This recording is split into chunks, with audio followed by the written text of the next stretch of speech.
Oh well, here we go. Another live video feed. Hopefully it'll last an hour if I can find some videos that are good, you know. Hope that more people will join me, because last night I didn't do so well in Facebook Live, so let's see. Let me see if there's any good videos to watch. Let's see, 2014 Ford 400. I saw this race during one of my rock bottom years, and I was the championship that year was Kevin Harvick, and at that year I would have preferred Harvick to win, which was the first time as a race fan, because I wasn't a fan of his beforehand. But that was the year where I would have been okay with anyone winning the championship other than Brad Keselowski, because he was being an idiot that year. No other way to put it. So, all right, let's watch the finish of that race before I end up getting into politics of things. After this stupid ad, of course. Let me see if I'm gonna get to the good part. So yeah, here's the videos, and I'm gonna get past the caution part of it. Strong drive it in the corner. Yeah, obviously that conversation came before Jeff Gordon pitted. So now Ryan Newman's going to be beside Denny Hamlin on this restart. And what I like, as you said, and what we've talked about the entire race about this 31 is his ability to drive it off in the corner further than anybody else. So doubled up for the restart. That's going to come with 9 laps to go. Jeff Gordon is going to go from 2nd place to 24th. Joey Logano is 29th. Kevin Harvick up to 6th by the brief burst of racing we had there. And don't count Harvick out either, because he's only 2 rows behind these 2 guys leading the race. Vince? You guys were talking about Ryan Newman and that inside. Luke Lambert told me today they really worked in practice on the inside lane because they thought ultimately that's where the race or the championship was going to be won, being able to dive it down on the inside and make a pass stick. It's come right down to that. Certainly this is something they've worked on all weekend. Look at Ryan getting himself inside the car. He is getting ready to go. So Hamlin, the race leader, has chosen that outside lane. Newman to his inside. And again, watch the red and white car of Harvick. He's going to be in a hurry from the outside of row 3. I think he's in kind of a seat that, with the tires that he has versus the others, it may put him in a position here to make a charge in these last 9 laps.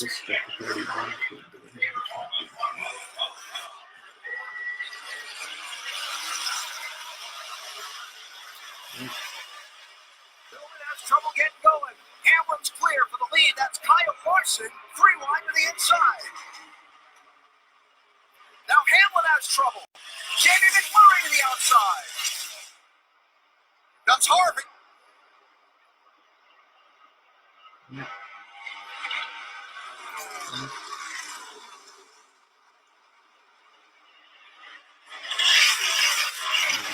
Harvick to 2nd. 3 of the 4 championship contenders running 1, 2, 3 with 8 laps to go.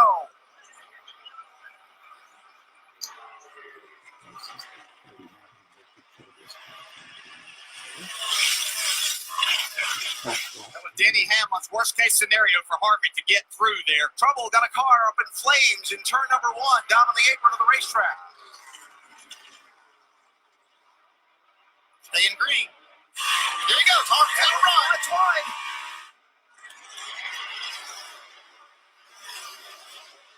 Harvick leads.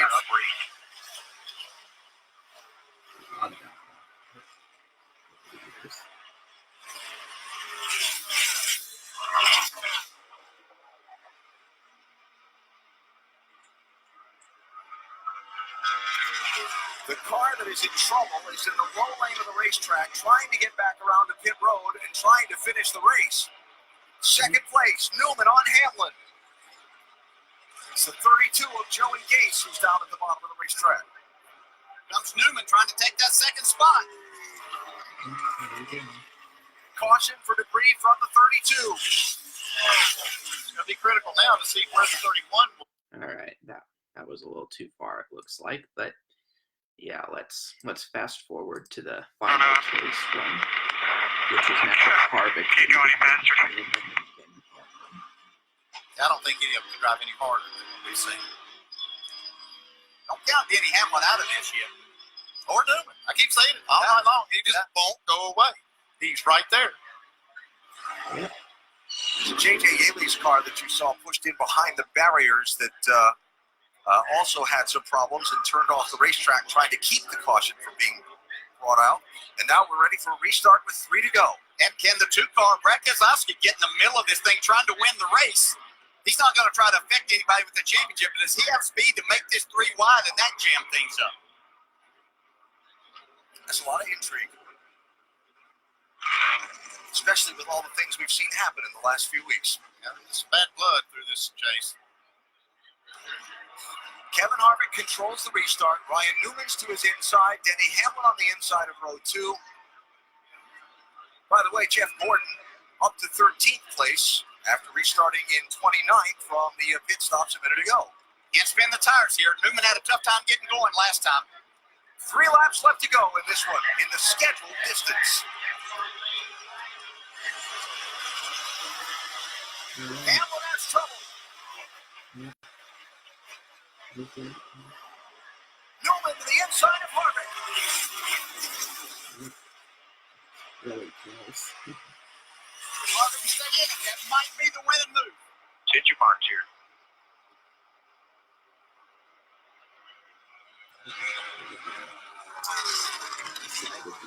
Can Newman dive off in the corner?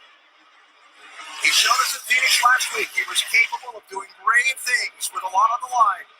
2 laps left to go. Might not be finished with miles to the right. I'm seeing back in the back part of this.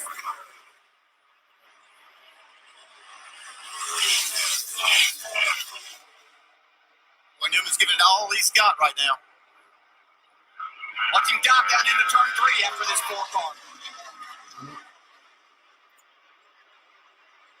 Coming to the white flag. 1 lap left to go in the season. We're on the last lap. One more. If the caution comes out now, the race is over.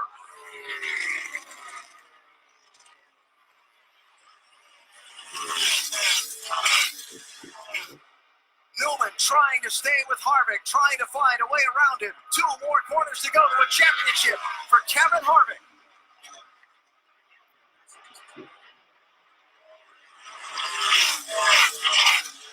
He's going to do it. He's going to win the race and the NASCAR Sprint Cup Championship. California's Kevin Harvick does it.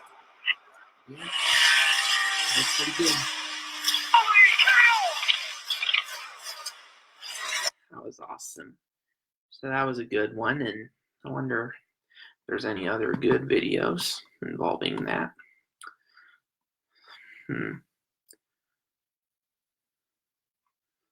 Let me see.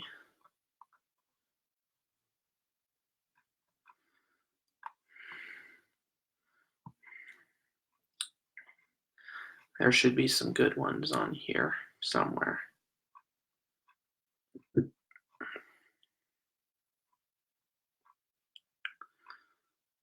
Okay.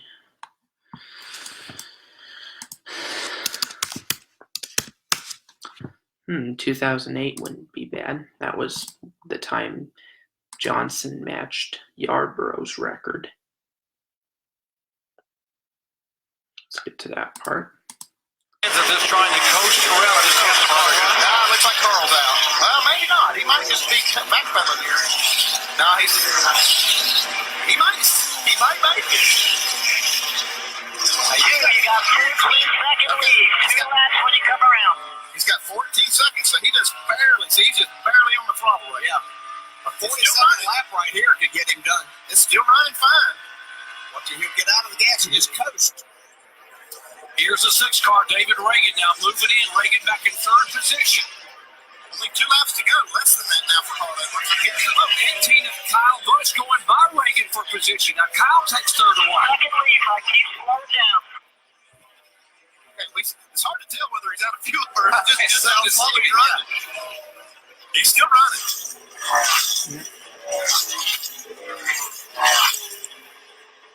Tell me how big my now. 13 seconds, bud. 13-second lead. Okay, it's a white flag here. Six car. Okay, now the 29 car is in second place, and he is another 13 seconds back. All Carl has to do is just make sure this thing will come around to the finish. Lead. 10-second lead now, bud. Final lap for Carl Edwards, who has led the most laps, trying to coast home with yet another win in 2008.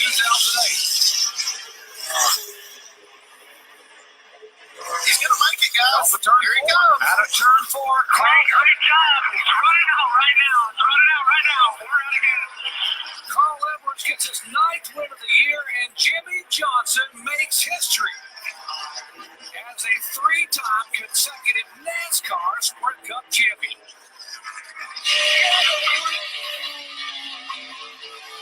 That's pretty cool. I wonder if there's any other good finishes. Let's do what Buzz McCall. 19 Bud at the Glen. Buzz McCall, that was the closest that American Equipment came to winning, so with Ron Fellows. So let's do the beginning of that one. Connecting turns 4 and 5, the back straight 2,600 feet, and then there's a short shoot also. There are 7 turns, and they vary in degrees of banking. And a lot of elevation change, as you can see. You see check all that out, the elevation change from 1,020 feet up to 1,110 feet. 90 feet of elevation change. And we have some road racing experts that have joined the NASCAR Winston Cup regulars. Flores said qualified the car. Jimmy Spencer will start it. And Ted Christopher will substitute for Dick Trickle also. Let's take a look now at the Walmart Everstar starting lineup. On the pole, Jeff Gordon, his second straight road course pole, and Ron Fellows, who won a Busch Series race here in June. In the second row, Ricky Rudd, 2 Watkins. Glenn wins, and Jeff Burton, his first top 10 start on a road course. Starting in the third row, there is Jimmy Spencer. He'll have to go to the back of the pack to start the race, and Rusty Wallace, who has 6 road course wins, 2 here. 7th and 8th, Mark Martin and Jerry Nadeau. Mark Martin, 4 wins here. Starting 9th and 10th, Ernie Irvin and Dale Jarrett. Then Jeff Bodine and Terry Labonte. Jeff Bodine, most recent NASCAR Winston Cup win was here in 1996. And in row number 7, we have Sterling Marlin and Bobby Hamilton, who finished second in the race at Sears Point in June. On the inside of row 8 is Ted Musgrave alongside Kenny Schrader. In row 9 this afternoon, John Andretti and Kenny Irwin. In row 10, Kenny Walsh will start there, and Tommy Hughes. As you look at the rest of the field go by. So Ted Christopher was the guy who created the rule that you had to at least try people to pass people before bumping them and running them. So he created that rule. All right. The car's going down into turn 1. Let's get to the part where American Equipment had issues, like Buzz told me in our interview. Friday.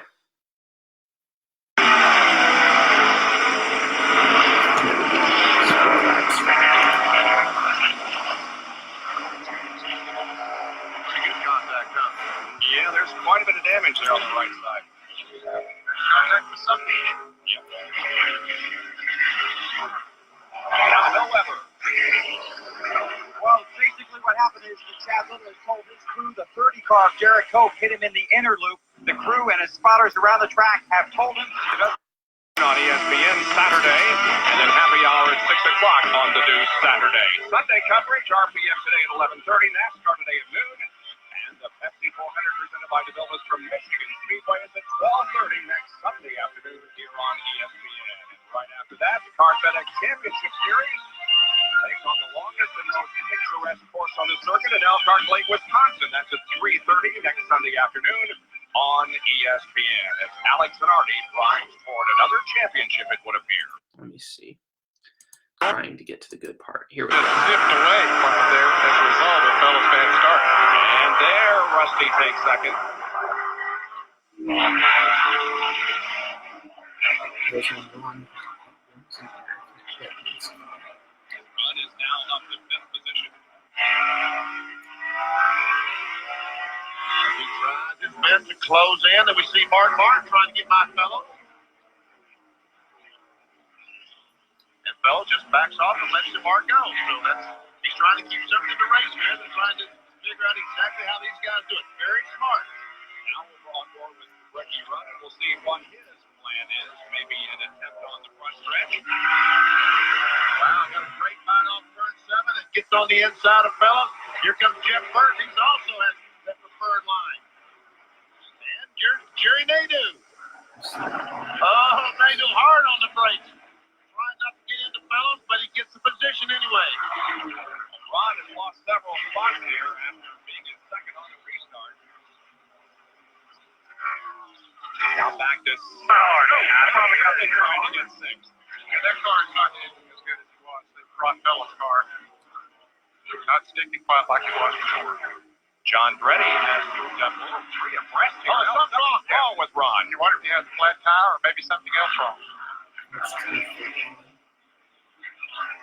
oh man. Tough break here. It's so well. It's tough for the boys. Long way around to the pits, too. Jerry, what's wrong? Well, Ron has told the crew that something in the car has a severe vibration, and so they are taking the war wagon and they are leaving the pit road and headed back to the garage area where they anticipate Ron Fellows will pull the Caterpillar Chevrolet in with the vibration getting more and more severe. Let's check in with John Curtis of 75 with Jimmy Spencer. Jimmy Spencer got out of the car after running 10 laps. How do you feel, Jimmy? Yeah, I feel all right, and I just thought that caution come out because I could have never made the whole race, after what happened last week at Indy. Felt good to be in the car, but my head hurts a little bit, and listening to the doctors, you better let it rest. So hopefully Morris will do a good job for Team Winston today, and I think he will. He's done a really good job with my Zippo car up here, and I think he'll do the same thing for Team Winston, and hopefully we'll have the truck in before the day's over. Jimmy Spencer, I understand some action out there on the track, so back with you guys. Winner Jeff Bodine, 96 winner, is spun down and won. I think they had a little help going into that turn. Well, they were very tight going into that turn, and he and Bobby Hamilton made some contact going down in that corner. And we see Jeff has a right rear tire flat, and he's got 2.5 miles to go back trying to nurse that flat tire. Back rear damage on the car. Looks like it might get the tire down. Left rear tire flat. Well, they got a flat tire. They got the wrong one. It's the right rear that's flat. Yeah, because that's the word that he and Bobby Hamilton made the contact. Okay, we'll take a look at it as they come down into the turn. Look at the left side of your screen. And there's the yellow car of Hamilton and the white and blue car of Jeff Bodine.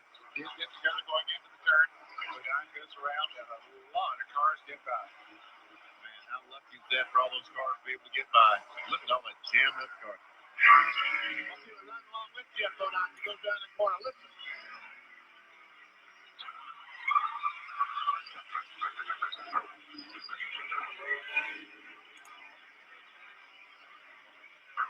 John Andretti passed Jeff going into turn 1 and apparently slowed down to let him get it straightened out, and then Bobby Hamilton get him back. Jeff Gordon with almost a 3-second lead, Jerry. Guys following the Part. Last lap, Mark Martin, with whom we ride, fastest at 115.7 as compared to Gordon's 115.5. Let's get down to the pits for the Ron Fellows story. Ron Fellows crew working furiously on the rear and on the right rear, but still not quite sure exactly what it was. First they thought it might have been a broken axle. They pulled the axle out. It looks all right. Now they're checking the drive plate and things. Ron, what did it feel like? Well, it looks like we lost drive to one of the rear wheels. It happened on that last restart. Just very disappointing for everybody on the Caterpillar Chevy team. Well, they've all worked really hard for me this weekend, and it's a shame. We had a good handling car. We weren't exactly right in a couple of spots, but a couple of changes. We may have had something for 24 later on, but he's awfully strong. That's Ron Fellows. He's now sitting in the garage area waiting while the crew works to fix the problem. Still not quite sure if it could be a aggressive rear. That's tough for Ron in American Equipment Racing. So yeah, that's tough. I wonder if there's any other good road course videos. I always love road racing. See if there's any other good ones. Yeah. Tough.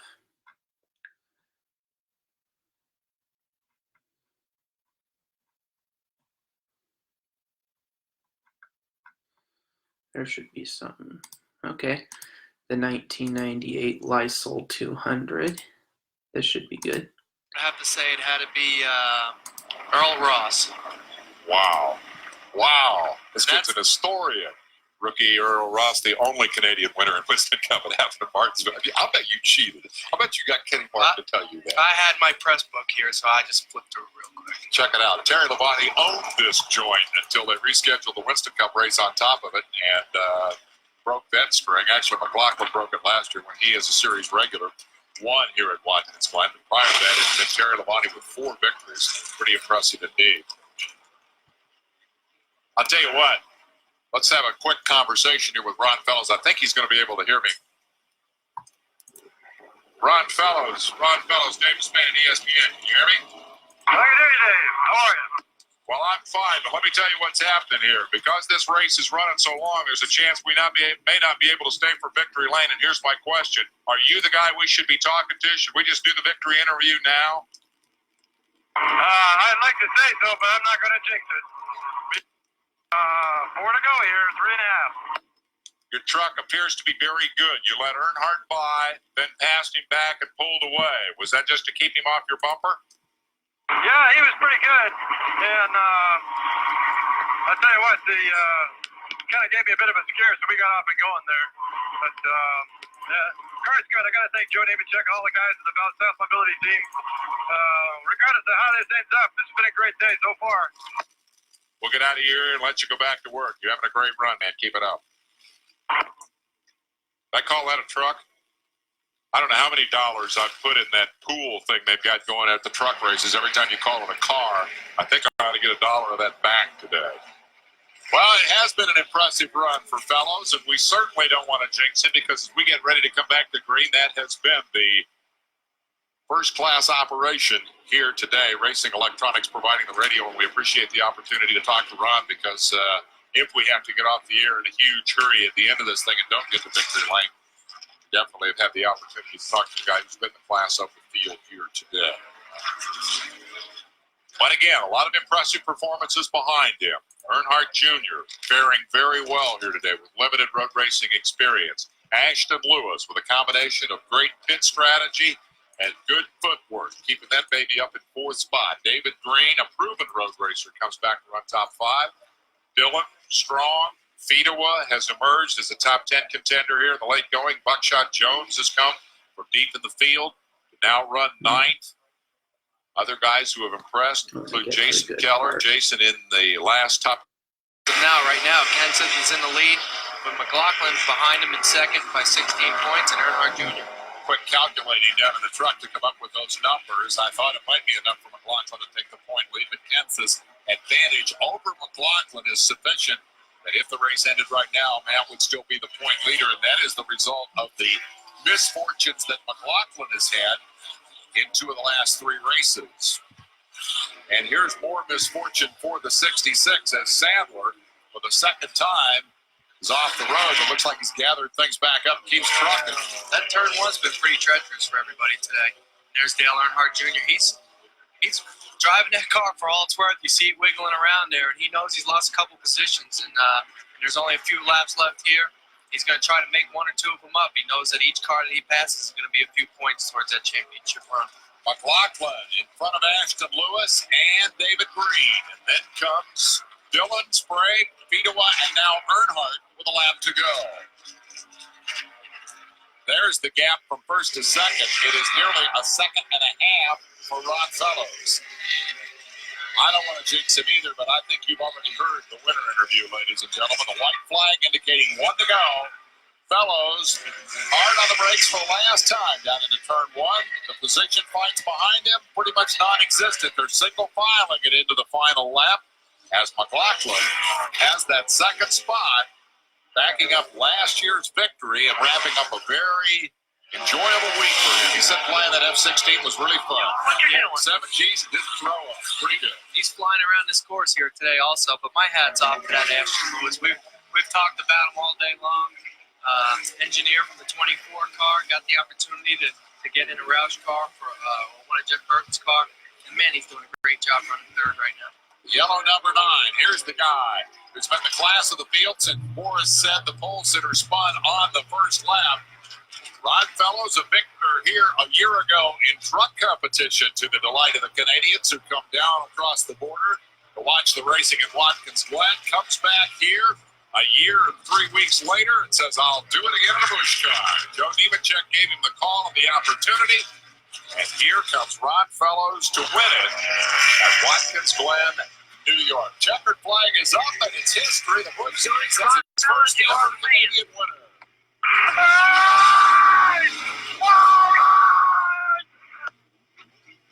He's pretty excited. He was pretty calm when we talked to him earlier, but he's pretty excited now.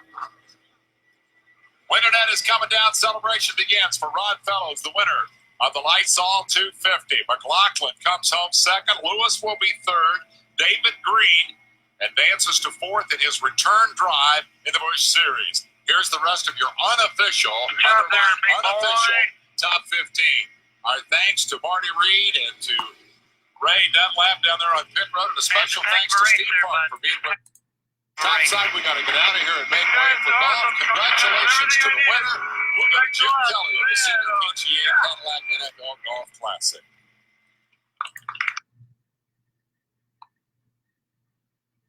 All right, that was pretty cool. I wonder what else there is. What other good road racing videos there are.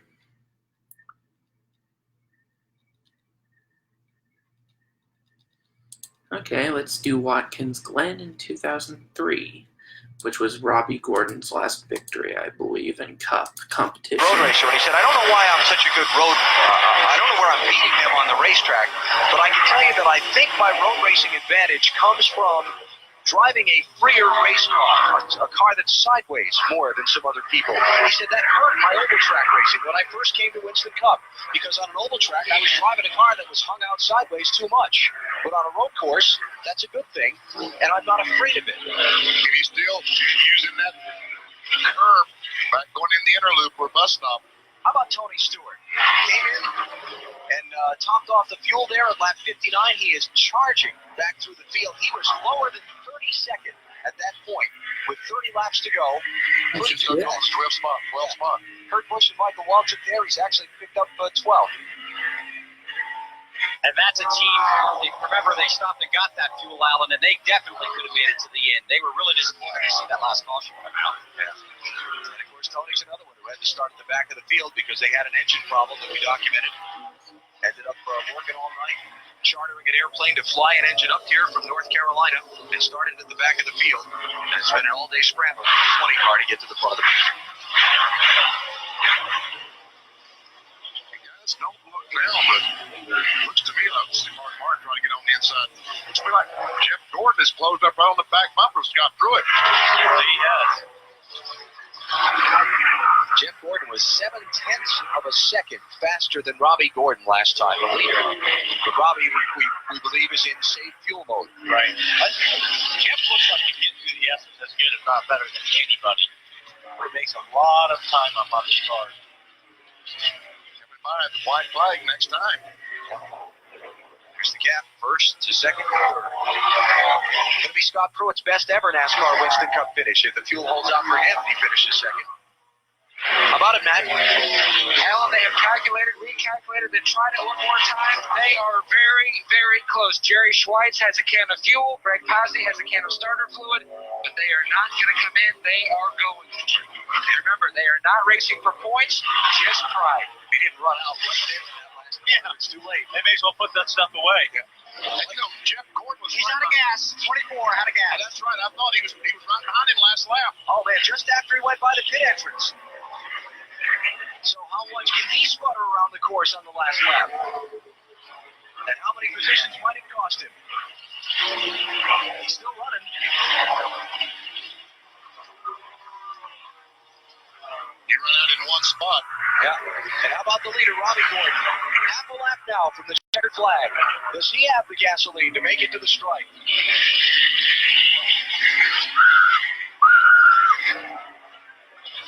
Robbie Gordon seeking his third career NASCAR Winston Cup win and his second of 2003. The dive onto pit road as Rusty Wallace spun in front of him at lap 51 may turn out to be the key to victory today. It's all about track position these days, and he got it then by being able to pit before pit road was closed for that caution flag. Comes from here. Yep. Second win of the season for Robbie Gordon. Road King today at Watkins Glen. He wins the Sirius satellite radio at the Glen. Look at Dale Jr. Oh, Jeff Gordon spins off the last corner. Jeff Gordon is spun coming to the checkered flag. He's not going to make it to the start-finish line unless he can fire it up. And look at all the cars coming by him and all the positions he's losing.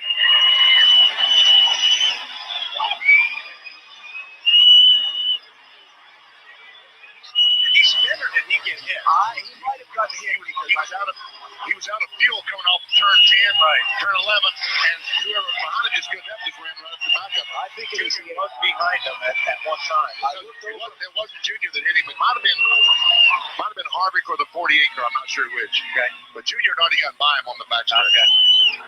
Robbie Gordon has won at Watkins Glen. Hang on to that wheel, Robbie. And Jeff Gordon is going to finish in 33rd place. Here comes through the corner. He's out of gas, but he's trying to keep the car going to get to the line, and there they make contact, and he once again moved over in front of 29, and around he goes. It cost Harvick a spot. Jimmy Johnson went by him. Is he trying to block him or just trying to get out of the way? I think he's trying to get out of the way, and Harvick, well, obviously couldn't get around the left, so he turned back to the right, but in the meantime, he was all up in the back of Jeff Gordon. And the driver and crew chief of the 29 car have been called to the big red truck to have a little meeting.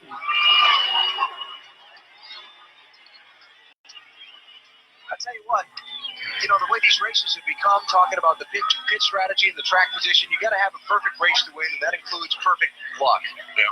And what a great move it was by Robbie Gordon to dive to pit road and get that splash of fuel when Rusty Wallace spun off in front of him, Dave. Well, Kevin Hamel with us now. Kevin, it has not escaped us that your spotters did a pretty good job of getting him in here when Rusty Wallace spun. You want to put all the credit there, or you want to give it a little to Robbie, too? Well, he did a great job. He knew what we were looking for. We had the laps on the dash, and he knew where we could go, what was a possibility anyway. But we weren't really sure. We heard the guy over the loudspeaker yelling, "Oh, trouble!" And we decided we were going to take a chance and dive in and see if we couldn't. We were trying to decide if we were going to gamble on that lap or not anyway. So that's about the only chance we had because, to tell you the truth, I kind of messed up earlier. We were supposed to pit on lap 20. And I thought we were coming by to get lap 19, going to pit the next lap, and we actually were supposed to pit the lap Harvick pitted when he caught on fire. So I kind of messed up earlier, but thankfully we were able to overcome that little incident. Thank God for a great day, safe race. All right, like you said, Alan, gosh, perfect luck, huh? Yep. I'll be curious to hear from Robbie in Victory Lane. Did he make that call? Did he just hang the right turn onto pit road? My guess is he did. Yeah. How about you saw Jeff Gordon there? A little frustrated. How about a burnout? Okay. There's the burnout. Very, very neatly across the start-finish line. That's a pretty tight burnout. Yeah, pretty good. Yeah, but if he doesn't burn the right rear tire off it like Harvick did at Indianapolis, he hasn't topped his teammate. Oh, he's trying to. Yeah.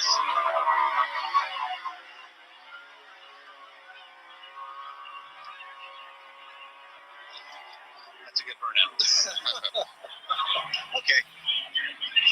So Robbie Gordon will try and drive through his self-induced fog to victory lane. Meantime, Jeff Gordon crashing off the last corner after he and Kevin Harvick got tangled up. Yeah, I mean,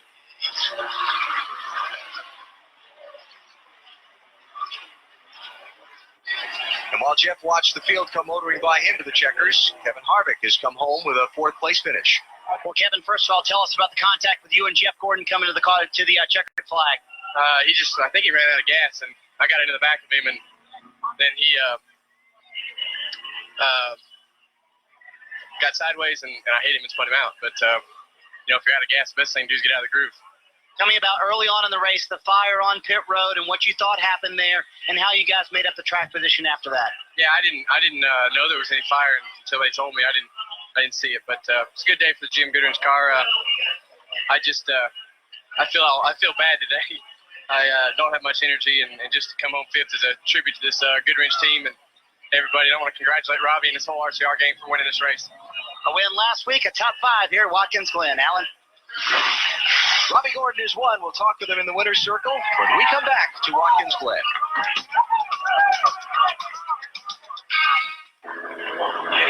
Back at Watkins Glen, Robbie Gordon is today's winner.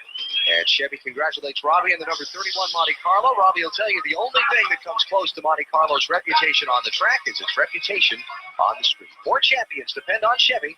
We'll be there. Bill? Robbie Gordon sitting patiently in victory lane, now taking off the helmet, relaxing after a tough Sunday afternoon. The helmet comes out, and Robbie Gordon sweeps the road course races. Earlier a win in Sonoma, California, and today, with the Fire Department City of New York logo on the hood of his car, he pulls into victory lane at Watkins Glen.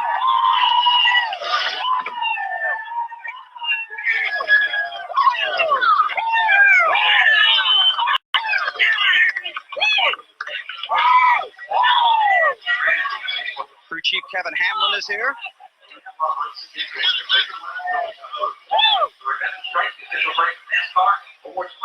Here's his car owner, Richard Childress. Kevin Harvick was here a second ago to shake hands while Robbie was still in the car. Tell me about coming on to pit road after Rusty got stuck in the sand pit. Well, we look over here, we got some numbers on our dash, and we knew we were going to be close. We came in about 2 laps earlier, and we thought, kind of hoping we get some cautions later on. As soon as Rusty spun, Kevin and me were on the radio talking. He's like, come now, come now. That was the call. We needed that track position. Track position is so important. I'll be honest, first half of the race just kind of saved my brakes, saved the car. I don't know if we had the best car today, but we ended up winning the race, and that's what it takes to have a team. How quick did you have to react to get on the pit road in that situation, Robbie? A lot of guys aren't ready for that. Well, I saw Rusty there right in front of me. He was, I think, 2 cars in front of me at that point. And I saw Rusty lock up his inside tire. And about the time he did that, I'm like, all right, Rusty's in the gravel. He's like, pit now, pit now. I'm like, all right. So we came in, and kind of stuck to our strategy. So I'm real pleased they're building a singular wireless team. Very happy that we can win for FDNY and Special Olympics. Great day for us. I get the sense for you, Robbie, this one might be a little more special. Well, the other one, maybe we deserved to win a little bit more. This one, we just had our cards all lined up. We had our strategy planned, and got a great race team that prepare really good race cars. And that's what it takes sometimes. You don't have to be the fastest car to win every time. Special Olympics and the Fire Department of New York on the hood. Yeah, it's great. A lot of money's going to them this weekend, $50,000 each one. So very, very pleased to have a sponsor like Singular Wireless that stands up and supports other groups besides just their racing program. It's a great sponsor to have, and just having a lot of fun. You got to tell me, did your ride with Wally Dallenbach yesterday in his car contribute to your success here today? I got to be honest, Wally kind of showed me how to get around here. Without Wally, I don't know if I could have done it. All right, congratulations. He sweeps the road course races in 2003. Dave? Well, Bill Dale Jr. had a pretty good day. First road course laps led in a Winston Cup car. Did you have fun? I mean, third wasn't what you wanted, but did you have a good day? I had a lot of fun. The car drove real good. We tested here and worked real hard to get there and get the car back competitive. A lot of hard work paid off. Wasn't looking too good there on that last restart. We sent about 20th. Just had to drive real hard to get up through there and warm my car out. Didn't have anything for the leaders. And just tried to stay out there and stay out of trouble, and got a great finish to be proud of. Earlier in the day when you had the lead, Junior, did you feel like it might be your day? I just was happy being up front. It's a lot easier running up front. Easier not to make mistakes and just take it easy. And it's a great view too. But it's great to lead some laps and get some points. That was important. And I don't know. I had a great car and it was great to run up front. And it's good to show our capability and our pure ability, I guess, to be able to run that well on road courses. We're kind of getting toward that total package of a team that we're wanting to get. they showed that today, guys. You know, his dad in all of his starts here, his best finish was third here 3 times. Junior finishes third here today. Marty? Dave, a career best. Winston Cup finished second for Scott Pruitt today at Watkins Glen. Tell me, yeah, you can dance a little bit if you want to. Tell me about diving onto pit road there with all those other guys. How quick of a decision was that? That was very quick, but it was right in our window. And I mean, and all the target guys did a terrific job. I mean, we had a strategy that we thought we could play. It was an aggressive one, and it all depended on those yellows, and they happened to work out exactly the way we wanted to. Unfortunately, we pitted so soon at the end that we had to conserve field. They're going, go after Robbie, but you got to conserve field at the same time. And we could about pace him, but we couldn't catch him. If you would have gotten a restart, could you have caught him? I mean, it seemed like all you needed was a little track position on him. The thing that a restart would have done would let me run full fuel, because then I could have gone for it. But you know what? I'm happy with second. Not that you're ever happy with second, but career best for us. And for the target guys, Ganassi guys, they worked real hard getting this fourth car here. And thanks to them, and hi to my family at home. Miss you. Big run for Scott Pruitt today. Comes home second. Dave? Matt? And Jeff Gordon's walkout info care center. Jeff, first off, what happened? Harvick said that he knew you were out of gas, but felt like you should have been out of the way. I was trying to get out of his way, and when you're out of gas, you don't have many options. And you know, it's our fault for running out of gas, but I felt like he was fighting a little bit too hard, because it's pretty easy to pass him. What a great drive, though, from the back almost all the way back up to the front. Doesn't mean anything now, though. That was one of the hardest I've ever driven a car. These last 2 weeks have taken a lot out of me, and this race team. And last week we saw the results, and unfortunately today we didn't. Any conversations with the medical team, Jeff? Yeah, I mean, this is ridiculous. I'm telling you, 100 people could have gotten there before I got there. I mean, I shouldn't say anything, because it wasn't that they didn't get to me very fast. I mean, I was fine, but you should have seen the drive trying to get to the hospital. I mean, we were in bumper-to-bumper traffic in the ambulance trying to get there. Well, the good news is he's okay, Dave. Well, Jimmy Johnson raced twice here now. All right, let me see if there's any other good races that are good. Maybe Watkins Glen in 2007 would be cool. Let's get to the good part. Gordon drive down in that corner a lot deeper than Tony Stewart. Like Tony's brakes may not be as good now as they were. Well, we haven't heard Jeff Gordon complain at all about handling our brakes or anything, and we know that Tony Stewart had a problem with just wheel hopping. We don't think that Stewart's got a brake problem, but he just wheel hopped that one time that made us think that he was starting to have a problem. Jeff Gordon definitely put some distance on him getting into that corner. You know, you get that clean air, and we talk about that all year long, about how the front of these cars like that downforce. They're definitely faster when they're in the front. Edwards is running these guys down. Let's ride along with our Wrangler telemetry here on Tony Stewart. Take a look at the speeds, the RPMs, and when he might or might not touch that brake pedal. Alan? And just to follow up on what Rusty was saying there a minute ago, Doc, Tony Stewart has not complained about his car all day. He's had one of the best cars on the racetrack all day. What they needed was green flag laps to try and pass these guys that are in front of him as they continue to try and recover from that spin. Well, and he's done an incredible job getting himself back up where he's got the position now, second place. But he better start looking in his rearview mirror, because Carl Edwards is not letting any of these fellas have any breathing room at all. In fact, the last time by, Carl Edwards had the fastest lap time ahead of Jeff Gordon and Tony Stewart. Looked like Tony Stewart got into turn one a little better that time. He's able to stay closer to Jeff Gordon up this straightaway. Might set up a pass right here, get into this interlude. You just got to believe if Tony Stewart sets up a pass with Jeff Gordon, Carl Edwards is going to be right on both of their bumper right then when that happens. 42 car Juan Pablo Montoya has gone back to the garage and officially retired, so he will be logged in at 39th as his finishing spot today. Tony Stewart gets off the grass just a little bit right there. Trying to use up the racetrack right there and just used a little too much. A couple of road racing experts, a 7 and 96. All right, I'm going to get to the good part when Tony Stewart won. Guys, it appears another classic case of wheel hopping getting at the corner. You see the rear end jump around, wheel hop again. Felt that pressure from Stewart. You just know he did. White flag for Tony Stewart, trying to pick up his third win in 2007, and his fourth win here at Watkins Glen. Kenney hold off the charging 99 of Carl Edwards, who, by the way, is driving with an injured thumb, a previously dislocated thumb, and a bandage, trying to shift gears and hang on to that steering wheel. Jerry, he just cleared the most critical part on the racetrack, turn one. That has ate everybody's lunch for the day. He's just got to get through this inner loop clean.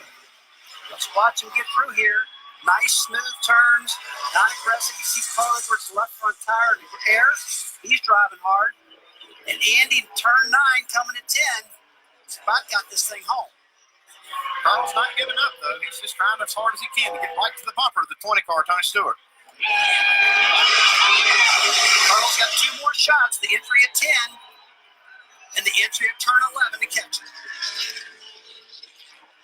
And Carl goes off the racetrack. Edwards off in the gravel. Here comes Tony Stewart out of turn 11. And congratulations to Team Chevy driver Tony Stewart, winner of the Nextel Cup at Watkins Glen. Denny Hamlin's teammate comes in second. And take a look at Jimmy Johnson brings it home third with Ron Fellows and Robbie Gordon bringing in the 5th spot. And you got to hand it to Carl Edwards. He went for it. He went for the victory going into 10. And he still comes home with a top 10 finish. He cleared the gravel trap, came home 8. I guarantee he never lifted when he was going through the gravel. I've never seen a race like this in a long time. This is the wildest, most exciting race I've ever seen at Watkins Glen in a car. I get there all day. I love road racing. It's crazy. Tony Stewart picks up his 3rd win in the last 4 races after a 20-race winless streak dating back to last fall. He wins at Chicagoland, Indianapolis in back-to-back weeks, and now picks up a win here at Watkins Glen. Last turn here to turn 10 on the final lap. You see a bunch of dust. Somebody kicked up in this corner right ahead of these guys. Carl just drove it as hard as he could in there, just couldn't stick. Okay, it's the last corner, guys. You got to go for it. He thought that maybe he could make something happen, but he sailed it in there, and he was in trouble when he got to the corner. They're too fast. But Jamie, what about that? That was quite a finish. Greg Zipadelli, I want to know what you have to say. You haven't changed the expression on your face. What were your thoughts when you saw your guy right here, Jeff Gordon, spun right in front of him to take the lead and to win? That's pretty much what happened to us to give the lead up to the 24. So, sometimes they say it takes full circle. So just proud of everybody. We got ourselves behind, and everybody did a good job. Tony stayed focused, and, we were trying to salvage a good finish out of it. We got ourselves in position to win, and that's what it takes now. Them 10 points getting us into the chase. That's what we need. How did you guys rebound from those early issues? Was your car just that good? We had a really, really good race car, and we wheel hopped, and I think it kind of screwed our timing up. His timing up getting into 1 there the rest of the day, but he did a really good job. It just thing goes up through the S is unbelievable, and he just knows how to get it up through there. Greg Zipadelli, Tony Stewart, go to victory lane for the 3rd time. Doc?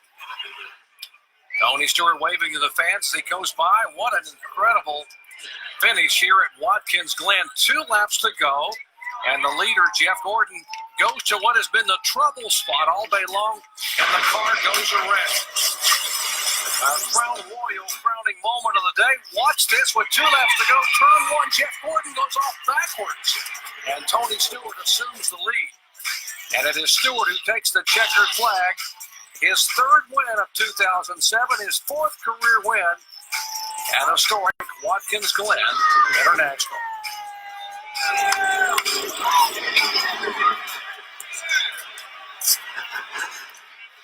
Point standings now after 22 of 36 races, just 4 remaining in the race to the chase. Jeff Gordon and Denny Hamlin. There's a celebration. Tony Stewart gains a spot up to 4th overall. Carl Edwards also gains a spot. Big loser Jeff Burton, who came in here 4th today. And you see down in 12th position, Kurt Busch by 96 points over Ryan Newman. Dale Earnhardt Jr., engine failure. He is now 100 points back in 14th position. Let's go to Mike Massaro. And Jeff Gordon just climbed from his car walking down pit road. Obviously a heartbreaking situation. What happened? Just driving hard. Just overdrove on. Pretty much same thing that happened to Tony earlier. We're just right on the edge there. And the braking zone getting into 1, and just stupid. I knew I had to push. Tony was really good, and I wanted that win really bad. I know points don't mean anything, so I pushed, and I pushed too far. Well, guys, not much more you can say. Obviously, a very disappointed Jeff Gordon. I got to hand it to him, guys. He went for it. It's just win or lose for him and his team. Let's go to Alan Bestwick. Where Tony Stewart is getting unbuckled in victory lane and getting ready to get out of the car. Getting word from his car chief, Jason Shapiro, before he climbs from the machine and begins the victory celebration. Here he comes.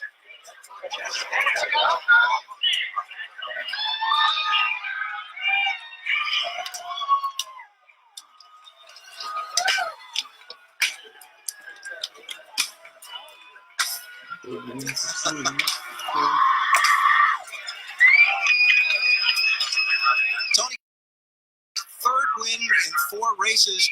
Tell me about the last part of the race. First, you're behind Jeff Gordon, then Carla. I lost it. It's it was both of ours to lose today. I mean, Jeff and I by far had the best 2 cars, and I just made a mistake and wheel hopped it. Was the biggest thing. So just lost it that way, and then just had to keep fighting back. I mean, we had to do the hardest job of anybody today, fighting back through there. But we just had to keep the pressure on Jeff and hope he made a mistake, and that's what happened. Was there ever a point after you recovered from the spin and the laps began running out and you weren't in the lead that you wondered if you could get to the lead? I tell you, this thing was terrible, 10 deep in traffic. I mean, the further forward you got, the better it was. But the Lord was with us today on this one. I mean, I gave